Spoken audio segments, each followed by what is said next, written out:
चीज़ है, काफ़ी कमाल की चीज़ है। कैसे, मैं आपको एक्सेल के अंदर दिखाना चाहूँगा। सबसे पहले तो मैं आपको बताना चाहूँगा कि भाई डेटा टैब में ये डेटा वैलिडेशन अवेलेबल है। दोस्तों इस लेसन में हम सीखने वाले हैं एक्सेल के अंदर डेटा वैलिडेशन। काफ़ी काम की चीज़ है, काफ़ी कमाल की चीज़ है। कैसे, मैं आपको एक्सेल के अंदर दिखाना चाहूँगा। सबसे पहले तो मैं आपको बताना चाहूँगा कि भाई डेटा टैब में ये डेटा वैलिडेशन अवेलेबल रहता है। ऊपर डेटा टैब आपको दिखाई दे रहा है, इसमें आपको डेटा वैलिडेशन यहाँ पे इस तरह से दिखाई दे रहा है, राइट। अब आपको ये बड़ा दिखाई दे रहा है। मेरे केस में ऑफिस 365 अगर आप यूज़ करते हो तो ये छोटा आ जाता है, क्योंकि यहाँ पे ज़्यादा ऑप्शंस होते हैं तो यहाँ पे छोटा दिखाई देता है। लेकिन आइकॉन याद रखो, नाम याद रखो, डेटा वैलिडेशन आप यहाँ पे देख पाएंगे। अब इसका इस्तेमाल कैसे होता है ये प्रैक्टिकल एग्जाम्पल पे मैं आपको बताऊंगा, लेकिन एक छोटा एग्जाम्पल के लिए मैंने यहाँ पे डेटा लिया। पहले समझ लेते हैं इसे, फिर हम इस डेटा पे भी उसे अप्लाई करेंगे, राइट। सो एग्जाम्पल क्या है यहाँ पे, बेसिकली यहाँ पे एम्प्लॉय नेम्स मैं डेटा एंट्री ऑपरेटर को बोलने वाला हूँ कि भाई यहाँ पे एम्प्लॉय के नाम टाइप करो, यहाँ पे सिटीज टाइप करो, यहाँ पे डेजिग्नेशन टाइप करो। लेकिन हो सकता है कि वो पुणे सिटी यहाँ पे लिखे और नेक्स्ट टाइम पुणे का कभी वो पूना नाम लिख दे, मतलब नाम वो अलग अलग लिख सकता है एक ही सिटी के। तो आपको ऐसा नहीं चाहिए भाई, यार मेरे सिटीज़ तो पुणे, मतलब 5 सिटीज़ है मेरे पास, या 6 है या 10 है, तो मैं इनको यहाँ पे रिस्ट्रिक्ट करना चाहता हूँ कि भाई इनमें से ही ये जो नाम है इनमें से ही यहाँ पे एंटर हो। दूसरी चीज़, यहाँ पे मैं एक ड्रॉप डाउन बनाना चाहता हूँ ताकि वो वहाँ से भी सिलेक्ट कर सकें। तो ये आप बना सकते हैं डेटा वैलिडेशन की मदद से। कैसे करना है डेटा वैलिडेशन, मैं आपको बताता हूँ। आपको सिटीज़ कहाँ पे एंटर करनी है, आपको सिटीज़ कहाँ पे एंटर करनी है ये आपको ध्यान देना है। आपको यहाँ पे एंटर करनी है तो उसमें आपको ये पहले लोकेशन सेलेक्ट कर लेना है, राइट। तो आपको पूरे कॉलम में चाहिए तो पूरा बी कॉलम सेलेक्ट कीजिए। आपको इतने रेंज में चाहिए, आपको यही सेल में चाहिए तो यही सेल में क्लिक कीजिए। तो आप जितना सेलेक्ट करोगे उन सभी में वो ड्रॉप डाउन आने वाला है। तो मैं पूरा कॉलम लेता हूँ, बी कॉलम पे मैंने क्लिक किया तो पूरा ड्रॉप डाउन आ जाएगा, राइट। दिखाता हूँ मैं आपको। बी कॉलम पे मैंने क्लिक किया, डेटा पे ऑलरेडी क्लिक है, डेटा वैलिडेशन पे क्लिक है। एकदम सिंपल, पहला एग्जांपल समझ रहे हैं। डेटा वैलिडेशन पे मैंने क्लिक किया, उसके बाद यहाँ पे एक डायलॉग बॉक्स आता है, जूम कर लेते हैं। इस डायलॉग बॉक्स में सेटिंग्स है, इनपुट मैसेज है, एरर अलर्ट्स, ऐसे 3 ऑप्शन है। इनको डिटेल में समझ लेंगे। पहले सेटिंग्स देख लेते हैं। सेटिंग्स में नीचे आएंगे, वैलिडेशन क्राइटेरिया अलाउ, कि भाई यहाँ पे जो रेंज हमने सिलेक्ट की है ना, इस रेंज में आप क्या अलाउ करना चाहते हैं वो पूछ रहा है। मैं यहाँ पे एनी वैल्यू अलाउ करूंगा, बेसिकली एनी वैल्यू रहता है, यहाँ पे कुछ भी टाइप कर सकते हैं। लेकिन अब मैं वैलिडेशन देना चाहता हूँ, डेटा का वैलिडेशन, कि भाई यही डेटा वैलिड हो, बस इस सेल में आप यही टाइप करो। इसका मतलब यही होता है, डेटा वैलिडेशन का मतलब यही है कि भाई आपने जो रेंज अभी सिलेक्ट की है बी कॉलम, इसके अंदर किस टाइप का डेटा आप अलाउ करना चाहते हैं। तो एनी वैल्यू तो अभी पहले से बाय डिफॉल्ट वही रहता है कि भाई आप कुछ भी वैल्यू टाइप करो, यहाँ पे नंबर टाइप करो, टेक्स्ट टाइप करो, यहाँ पे कुछ भी। लेकिन अब मैं रिस्ट्रिक्ट करना चाहता हूँ, मैं यहाँ पे लेना चाहता हूँ लिस्ट, राइट। यहाँ पे मैं लिस्ट लेना चाहता हूँ, एनी वैल्यू नहीं रखूंगा। एनी वैल्यू की जगह मैं एक वैलिडेशन रूल अप्लाई करना चाहता हूँ, वो है लिस्ट। लिस्ट करने के बाद यहाँ पे आपको सोर्स पे आना है, इसे स्किप कर दो, ये इग्नोर ब्लैंक और सेल ड्रॉप डाउन छोड़ दो। यहाँ पे आना है आपको, बस पहले आपको यहाँ पे रखना है सोर्स में कर्सर, क्योंकि अभी लिस्ट लेनी है ना फिलहाल। तो यहाँ पे इसमें ये जो सेक्शन है ये बाद में चेंज करेंगे, कैसे होगा मैं आपको बताता हूँ। बट यहाँ पे सोर्स में कर्सर अभी रखो, यहाँ पे, राइट। सोर्स में कर्सर रखने के बाद आप वो लिस्ट सिलेक्ट कर लो, ये रहा, और आप ओके करो। ये लिस्ट है ना, पुणे नागपुर वगैरह सब जो भी है सेलेक्ट कर दिया है। और यहाँ पे आप कर्सर अभी क्लिक करो। अभी आपको कुछ चेंजेस नजर नहीं आएंगे, लेकिन जैसे आप यहाँ पे क्लिक करोगे एक छोटा सा ड्रॉप डाउन आ रहा है, राइट। ओके, जूम करके मैंने आपको दिखाया। यहाँ पे क्लिक कीजिए पुणे, यहाँ पे ड्रॉप डाउन में क्लिक कीजिए मुंबई, यहाँ पे ड्रॉप डाउन में क्लिक कीजिए दिल्ली, यहाँ पे ड्रॉप डाउन में क्लिक कीजिए सूरत, राइट। इस तरह से आप सिलेक्ट कर सकते हैं। अगर आप पुणे का पुना टाइप करने जाओगे, ओके, तो ये यहाँ पे आप देख पाओगे कि भाई पूना नहीं होगा, the value doesn't match the validation, data validation restriction defined for this cell. तो आप यहाँ पे रिट्राई करो और दूसरा टाइप करो, या इसे कैंसिल करो और दूसरा यहाँ पे ड्रॉप डाउन से सिलेक्ट कर लो, ओ Pune, it should be Pune. तो यहाँ पे डेटा एंट्री ऑपरेटर से मिस्टेक नहीं होगी, ये तो आपको क्लियर हो चुका होगा कि भाई वो कुछ और नहीं टाइप कर सकता, राइट। तो ये सूरत का वो सूरत नहीं बिगाड़ सकता, आई मीन सूरत का नाम नहीं बिगाड़ सकता, सूरता या कुछ और नहीं कर सकता, होता है कभी कभी। तो ये ऐसा इसलिए करना है आपको क्योंकि डेटा एंट्री ऑपरेटर से ये गलती ना हो और आपके पास वो सिटीज और फास्ट भी आ जाए। यहाँ से ड्रॉप डाउन से आप सिलेक्ट भी कर सकते हैं। अब मैंने लिस्ट आपको बताया, तो वैसे आप डेजिग्नेशन लिस्ट के लिए भी कर सकते हैं। सिलेक्ट कीजिए, फटाफट बताता हूँ, डेटा वैलिडेशन, यहाँ पे लिस्ट। अब आपको समझ में आएगा, कर्सर यहाँ पे रखना है, लिस्ट आपके पास यहाँ पे है, आपने उतनी लिस्ट सिलेक्ट कर ली। अच्छा, आपका कहना होगा कि सर मैं यहाँ पे बाद में भी ऐड करना चाहूँगा तो वो ऐड होनी चाहिए, तो आप यहाँ पे ऐसे ब्लैंक भी 2-4 ले सकते हैं, राइट। यहाँ पे ब्लैंक लेके बाद में यहाँ पे ओके कीजिए। अब यहाँ पे ड्रॉप डाउन में देखेंगे ना, तो इधर नीचे आपको कुछ ब्लैंक भी मिल रहे हैं, जैसे कि आप ऊपर से मैनेजर वगैरह ले रहे हैं, लेकिन अभी आपको लगता है कि यहाँ पे आपने आगे कुछ ऐड कर दिया, जैसे अपने फ्यून को ऐड कर दिया, तो वो लिस्ट में ऑटोमेटिकली अपेयर हो जाएगा। क्या बात है, राइट। तो तो ये एक चीज़ आप कर सकते हैं, ऐसा ड्रैग भी कर सकते हैं and you can change it like this. तो ये आपको पता चला। चलो अभी इसके अलावा तो कोई दूसरा नाम इस लिस्ट में इंटर होने वाला नहीं है, राइट। अब जेंडर में, अब सपोज यहाँ पे जेंडर दिखाता हूँ, मोबाइल नंबर बाद में बताता हूँ, पहले जेंडर देख लो। डेटा वैलिडेशन में जाओ। डेटा वैलिडेशन में यहाँ पे हम जाके इसे लिस्ट ले रहे हैं, लेकिन मैंने कहीं पे जेंडर की लिस्ट नहीं टाइप की, क्योंकि जेंडर में की इतनी बड़ी लिस्ट है नहीं मेरे पास। तो मैं यहाँ पे टाइप भी कर सकता हूँ, मेल कोमा फीमेल। देखिए मेल कोमा फीमेल, इस तरह से आप यहाँ पे टाइप कीजिए, ओके कीजिए and now you can check it out. तो कोमा देना मत भूलिए, वहाँ पे कोमा देंगे तो भैया ये प्रॉपर आ जाएगा, राइट। सो आपको आइडिया आ चुका होगा कि भाई ये कैसे काम करता है डेटा वैलिडेशन। अब मुझे मोबाइल नंबर के लिए रिस्ट्रिक्शन रखना है, क्योंकि डेटा एंट्री कर ऑपरेटर जो है वो 9 नंबर का, 9 डिजिट का, मतलब 9 डिजिट का मोबाइल नंबर एंटर करेगा। हमारे इंडिया में 10 डिजिट का मोबाइल नंबर होता है। वो 9 करेगा, 8 करेगा, 7 करेगा, कुछ भी कर सकता है। तो वो सपोज वो अभी डेटा एंट्री कर रहा है, अभी 9 8 जो भी नंबर है, तो उसने इतना 9 नंबर ही डाल दिए। ये जो 9 है 8 ही नंबर डाल दिए मैंने तो फिलहाल। तो 8 नंबर डाल दिया, तो ये तो मोबाइल नंबर नहीं है, तो there should be error, like कुछ होना चाहिए वहाँ पे गड़बड़। ओके, तो गड़बड़ है बेसिकली डेटा में, तो आप यहाँ पे इसे सेलेक्ट कर लो। फिर हम जाएंगे डेटा वैलिडेशन में। मैं चाहता हूँ कि इस मोबाइल नंबर कॉलम में, ये जो मोबाइल नंबर कॉलम है, इसमें खाली मोबाइल नंबर ही एंटर हो 10 डिजिट का, 10 डिजिट का बेसिकली। तो हम क्या करेंगे, यहाँ पे ऑप्शन है आपके पास बहुत सारे, राइट। तो हम यहाँ पे टेक्स्ट लेंथ सेट करेंगे। देखिए ऑप्शंस क्या क्या है। ऑप्शन में आप लिस्ट ले सकते हैं, आप डेसिमल प्लेसेस का रिस्ट्रिक्शन रख सकते हैं, होल नंबर की भाई ये पर्टिकुलर नंबर होना चाहिए, राइट। होल नंबर अगर आप लेते हो और आप डिसाइड करते हो कि भाई बिटवीन दिस टू दिस ये नंबर होना चाहिए, या फिर ग्रेटर दैन, लेस दैन, ऐसा आप सेट कर सकते हैं। बहुत सारे ऑप्शन है। तो फिलहाल अगर मैं होल नंबर लेता हूँ, मैं एग्जाम्पल के लिए बताता हूँ, होल नंबर लेता हूँ और मैं चाहता हूँ कि होल नंबर रहना चाहिए 10 से लेकर 99 में ही नंबर टाइप हो, उसके ऊपर का नहीं, उसके नीचे का नहीं। मिनिमम 10, मैक्सिमम 99, एग्जाम्पल बता रहा हूँ, मिनिमम 10, मैक्सिमम 99। तो अगर मैं यहाँ पे 5 एंटर करूँ, तो यहाँ पे कुछ मैसेज आ रहा है, this value does not match the data validation restriction defined for this cell. जो डेटा वैलिडेशन रेस्ट्रिक्शन डिफाइन किया है ये मैच नहीं हो रहा है, राइट। अब यहाँ पे मैं 13 टाइप करता हूँ, एक्सेप्टेड, क्योंकि 10 के ऊपर है ना, मिनिमम 10 है, तो 10 accept, okay. 9 will not be accepted, right। यहाँ पे एरर आ जाएगा, but 99 will be accepted, 100 will not be accepted, right। तो ये है डेटा वैलिडेशन बेसिकली। तो यहाँ पे डेटा वैलिडेशन में मैं ये वाला रूल मोबाइल नंबर को सेट नहीं करना चाहता हूँ, मोबाइल नंबर को टेक्स्ट लेंथ वाला रूल सेट करूँगा, क्योंकि मैं चाहता हूँ मिनिमम और 10 और मैक्सिमम भी 10 कैरेक्टर है, बिटवीन। मैं यहाँ पे बिटवीन ही रखूँगा, मिनिमम भी 10 और मैक्सिमम भी 10 ही रखूँगा। 10 कैरेक्टर्स जो भी नंबर्स है, या भी जो भी यहाँ पे टेक्स्ट लेंथ है 10 होनी चाहिए। तो अगर आप यहाँ पे 10 अल्फ़ाबेट या नंबर जो भी है, अल्फ़ाबेट तो नहीं करना है हमें, नंबर ही टाइप करने हैं। सो मैं टाइप करता हूँ 98121212, 8 हो गए, 9 और 10 बराबर हो गया। अगर मैं यहाँ पे जाके F2 करता हूँ, F2 मतलब चेंज है, एडिट एक्टिव सेल, यहाँ पे मैं डबल क्लिक करूँगा तो भी ये चेंज होगा, या फिर इसको सिलेक्ट करके F2 करूँगा तो भी ये चेंज होगा। F2 याद रखिए, F2 जिस सेल को आपको एडिट करना है तो F2। ये मैं बता रहा हूँ शॉर्टकट की बीच बीच में बताता हूँ, ताकि आप फास्टर एक्सेल मास्टर हो, फास्टर हो, राइट। सो यहाँ पे मैं एक और नंबर ऐड करता हूँ जो कि 11 डिजिट हो गया, ओहो, राइट।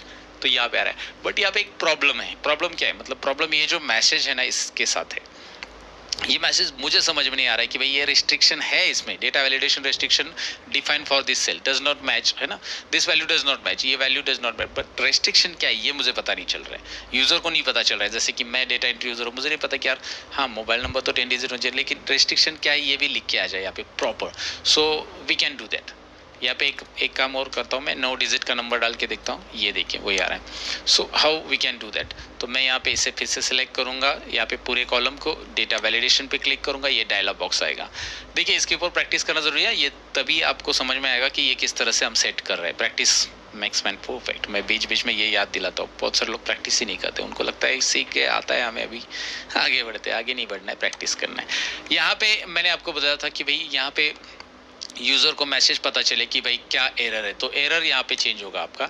ये इनपुट मैसेज है, ये भी बताता हूँ, पहले एरर देख लेते हैं। एरर में मैं बताऊँगा कि भाई रॉन्ग इनपुट, मैं टाइटल लूँगा कि भाई रॉन्ग इनपुट, रॉन्ग इनपुट। आप यहाँ पे सेमी हिंदी भी टाइप कर सकते हैं, गलत भाई, गलत टाइप कर रहे हो भाई, ऐसा कुछ टाइप कर सकते हैं आप, गलत टाइप कर रहे हो भाई, रहे हो भाई, ओके। यहाँ पे लिख सकते हैं number should be between sorry mobile number should be 10 digit, mobile number Hindi जो भी आप जैसे भी टाइप करना चाहते हैं, mobile number should be 10 digit. अगर आप हिंदी में टाइप करना चाहते हैं आप हिंदी में भी टाइप कीजिए, अगर आपने इंग्लिश में टाइप करना चाहे तो वो भी होगा, मतलब इंग्लिश तो होगा ही होगा।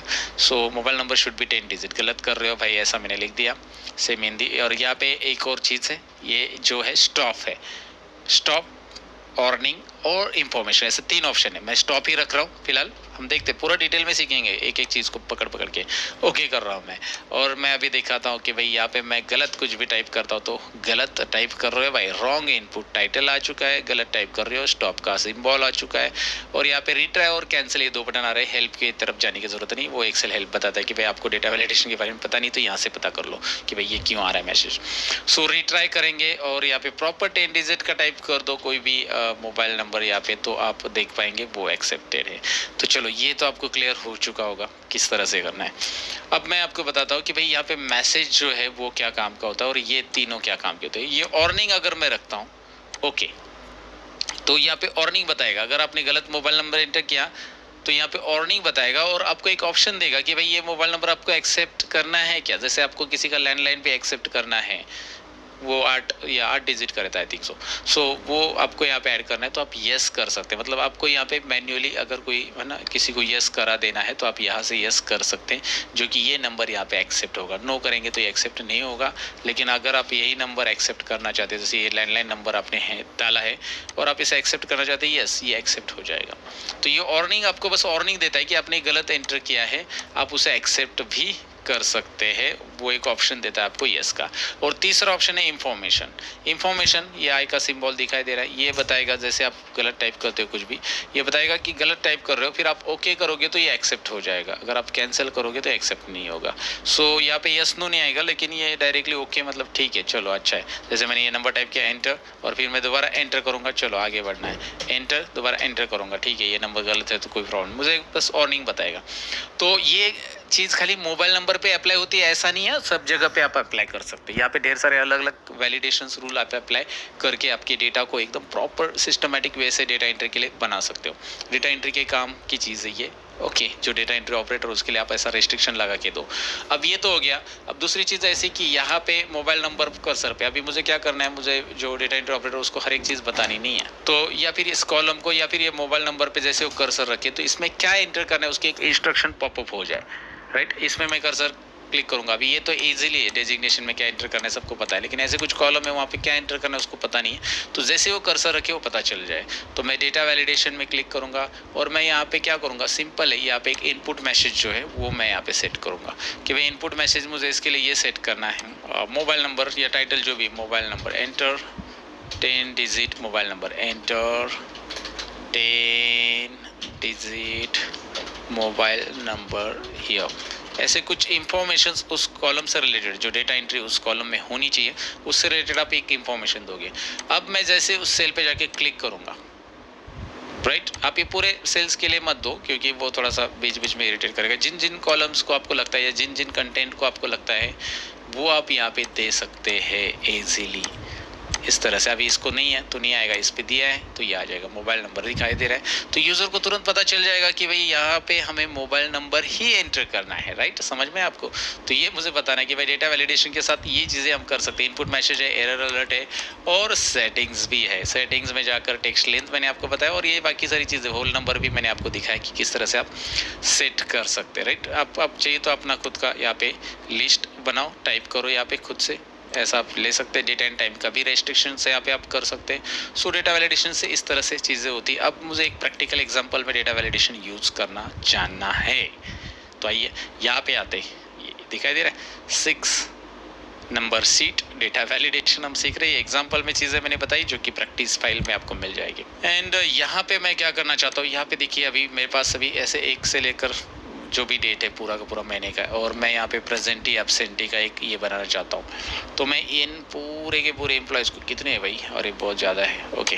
तो एक काम करते हैं हम लोग, we can go for like shift right, इस तरह से एक चीज़ है। आपको पूरा पूरा ये ब्लैंक सेलेक्ट करना है तो बहुत टाइम जाएगा। एक देखिए कंट्रोल डाउन एरो प्रेस करो, कितने हैं टोटल, 89 रोज़ है लगभग, ये दिखाई दे रहा है। तो पूरा का पूरा रोज़ आपको एक साथ ऐसा सिलेक्ट करना है। तो मैं तरीका क्या इस्तेमाल करता हूँ, मैं डायरेक्टली यहाँ पे कर्सर रखूँगा, ये लगे लास्ट कॉलम में, और डायरेक्टली 89 रोज़ पे जाओ। आप डायरेक्टली 89 रोज़ पे जाओगे तो भी चलेगा, और वहाँ से कंट्रोल शिफ्ट और अप एरो सिलेक्ट करो, या फिर यहाँ से ही रखो पहले वाले पे, कंट्रोल शिफ्ट राइट एरो करोगे तो ये पूरा का पूरा राइट जाएगा, खाली शिफ्ट और राइट एरो प्रेस करो, शिफ्ट और राइट एरो, उसके बाद शिफ्ट और डाउन एरो प्रेस करो। इस तरह से आप सिलेक्ट करते जा सकते हैं फास्ट। तो ये एक तरीका है एक्चुअली, कैसे कि ये ब्लैंक सेल सी है, राइट, ये ब्लैंक सेल है तो आपका सिलेक्शन ऐसा हो जाएगा। एक तरीका ऐसा है, लेकिन इसमें बहुत ज़्यादा रोज है आपके, और ब्लैंक सेल से खाली सिलेक्ट होना चाहिए। जैसे 89 है तो ठीक है, आप यहाँ पे कर सकते हैं। आपकी 1000 है 10,000 है तो क्या करेंगे, इसके लिए मैं आइडिया देता हूँ आपको। यहाँ पे आप प्रेस करोगे, एम्प्लॉय नेम पे कर्सर रखोगे, control shift down arrow press करोगे, फिर control shift right arrow press करोगे, राइट। अब क्या हो रहा है, सब तो सिलेक्ट हो गया है, लेकिन यहाँ पे देखिए कर्सर कहाँ पे रखा था, एम्प्लॉय नेम पे, पहले control shift down arrow control shift right arrow, उसने जो कंटेंट जहाँ तक है वहाँ तक सिलेक्ट कर लिया बराबर। लेकिन प्रॉब्लम क्या है कि इसमें डेटा वैलिडेशन नहीं लगाना है और इसमें भी नहीं लगाना है, आपको खाली ब्लैंक पे लगाना है इसी में, राइट। तो आप इसमें कैसे करोगे, इसमें एक कंट्रोल जी ऑप्शन है जहाँ पे जाकर ब्लैंक्स आप सिलेक्ट कर सकते हैं। इसमें जो ब्लैंक्स है वो आपको सिलेक्ट करने हैं, तो आप कंट्रोल जी में जाओ, स्पेशल में जाओ और यहाँ पे बोलो भाई ब्लैंक्स, इस सिलेक्शन में ब्लैंक्स। ओहो क्या बात है, इस सिलेक्शन में खाली ब्लैंक्स ही आ जाएंगे। तो ये एक तरीका यूज़ करो, control G blanks go to होता है, कंट्रोल जी में जाकर स्पेशल, फिर यहाँ पे स्पेशल में जाकर यहाँ पे देखिए ब्लैंक, कंट्रोल जी याद रखिए, जी जी बराबर प्रोनाउंस कर रहा होगा मैं। और यहाँ पे फिलहाल तो अब हम लेंगे डेटा वैलिडेशन का ऑप्शन। डेटा वैलिडेशन सिलेक्शन का तरीका मैंने आपको बताया यहाँ पे। सो डेटा वैलिडेशन में जाते हैं, लिस्ट यहाँ पे लेते हैं, मैं चाहता हूँ प्रेजेंट या एब्सेंट, तो पी है तो प्रेजेंट मतलब प्रेजेंट आएगा, राइट, या प्रेजेंट है तो पी, ऐसा हम लिखेंगे। एब्सेंट के लिए हम ए या ए बी डाल देते हैं, सीक लीव तो एस एल देते हैं, प्लान लीव मतलब उसने कोई 8 दिन 10 दिन पिकनिक खुद का मतलब जो भी फैमिली फंक्शन है उसका प्लान किया है और वो प्लान लीव लिया है उसने। सिक बीमार हो गए इसीलिए कैजुअल लीव, जो भी जितने भी लीव है यहाँ पे आप डाल सकते हैं। और ओके वीक ऑफ है तो वीक ऑफ भी डाल दो, वीक ऑफ डब्ल्यू ऑफ, ऐसा आप लिख सकते हैं। तो ये लिस्ट मैंने बना दी है और मैं यहाँ पे फाइनली करूँगा okay. Now you can see the drop down is here. तो ये ड्रॉप डाउन काफ़ी काम की चीज़ है ऐसी जगह पे जहाँ पे आप है ना ये काम करना चाहते हो, ऐसा कुछ अटेंडेंस वगैरह का। तो वहाँ पे क्या होता है कि ड्रॉप डाउन में जाकर आप फटाफट सिलेक्ट कर लोगे, कोई पे गलत नहीं आएगी। और इसका आप काउंट टिप वगैरह आगे जो हम फॉर्मूला सीखने वाले उसकी मदद से काउंट कर सकते हैं कि भाई कितना प्रेजेंट है कितना एब्सेंट है, एक साथ काउंट टिप फॉर्मूला से हो जाएगा आगे। तो वो एक कमाल की चीज़ होती है दोस्तों। तो इसलिए आप इसको पहले सीख लो, डेटा वैलिडेशन। अब डेटा वैलिडेशन क्लियर कैसे करना है, मुझे क्लियर कर देना है ये जो डेटा मैंने लगाया, डेटा वैलिडेशन लगाया बेसिकली। तो जिसका भी क्लियर करना है इसको सिलेक्ट करना, मतलब जितने डेटा का क्लियर करना है, पूरे डेटा क्लिक करना है तो उसे सिलेक्ट करना है पूरा का पूरा। अब पूरा सिलेक्ट करोगे तो भी चलेगा, क्योंकि अभी डेटा वैलिडेशन के लिए फिर से उतना ही डेटा सिलेक्ट करने की जरूरत नहीं है आपको लगता है कि यार इसमें कहीं पे भी डेटा वैलिडेशन है, सबका निकालना है तो सिलेक्ट करो। डेटा वैलिडेशन पे जाओ, एक पॉपअप आएगा, वो बोलेगा कि कुछ सेल्स को डेटा वैलिडेशन है कुछ सेल्स को नहीं है, नो प्रॉब्लम, यस करो और यहाँ पे क्लियर ऑल करो। क्लियर ऑल, पूरा का पूरा डेटा वैलिडेशन क्लीन हो जाएगा। सो डेफिनेटली आपको डेटा वैलिडेशन समझा होगा, डेटा वैलिडेशन से ड्रॉप डाउन लिस्ट कैसे बनाते हैं, डेटा वैलिडेशन से क्या क्या कर सकते हैं, ढेर सारी चीज़ें मैंने इसमें कवर की है। सो प्रैक्टिस कीजिए, ये प्रैक्टिस फाइल मैंने दी है आपको। Thank you very much for watching this part guys, bye bye.